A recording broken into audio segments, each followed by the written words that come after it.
Please welcome Vice President Joe Biden.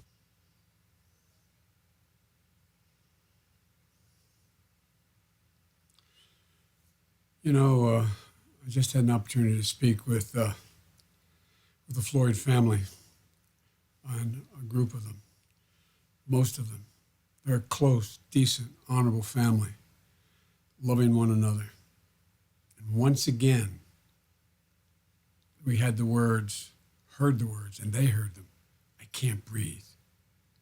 An act of brutality so elemental, it did more than deny one more black man in America his civil rights and his human rights. It denied him of his very humanity. It denied him of his life.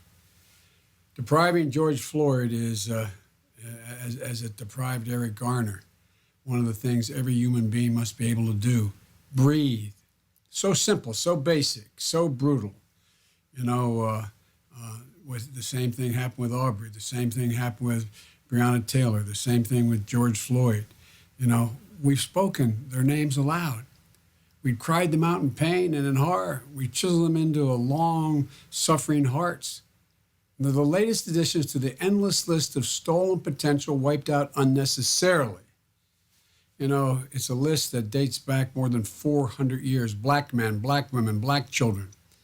The original sin of this country still stains our nation today, and sometimes we manage to overlook it. We just push forward with 1,000 other tasks in our daily life, but it's always there. In weeks like this, we see it plainly that we're a country with an open wound, and none of us can turn away. None of us can be silent. None of us can any longer can we hear the words, I can't breathe, and do nothing.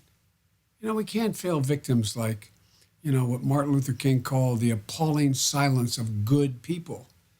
Every day, African Americans go about their lives with a constant anxiety and trauma, wondering, who'll be next?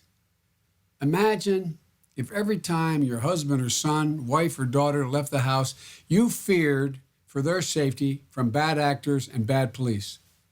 Imagine if you had to have that talk with your child about not asserting your rights, taking the abuse handed out to them, just so they could make it home. Imagine having police called on you just for sitting in Starbucks or renting an Airbnb or watching birds. This is the norm black people in this country deal with. They don't have to imagine it. The anger and frustration and the exhaustion, it's undeniable. But that's not the promise of America. It's long past time that we made the promise of this nation real for all people. This is no time for incendiary tweets. It's no time to encourage violence. This is a national crisis. We need real leadership right now. Leadership that will bring everyone to the table so we can take measures to root out systemic racism. It's time for us to take a hard look at the uncomfortable truths. It's time for us to face that deep, open wound we have in this nation. We need justice for George Floyd. We need real police reform that hold cops to a higher standard that so many of them actually meet, that holds bad cops accountable, that repairs relationship between law enforcement and the community they're sworn to protect. We need to stand up as a nation with the black community, with all minority communities, and come together as one America. That's the challenge we face. It's going to require those of us who sit in some position of influence to finally deal with the abuse of power. The pain is too immense for one community to bear alone. I believe it's the duty of every American to grapple with it, and to grapple with it now. With our complacency, our silence, we are complicit in perpetuating these cycles of violence. Nothing about this will be easy or comfortable. But if we simply allow this wound to scab over once more, without treating the underlying injury, we'll never truly heal. The very soul of America is at stake. We must commit as a nation to pursue justice with every ounce of our being. We have to pursue it with real urgency. Got to make real the promise of America, which we've never fully grasped.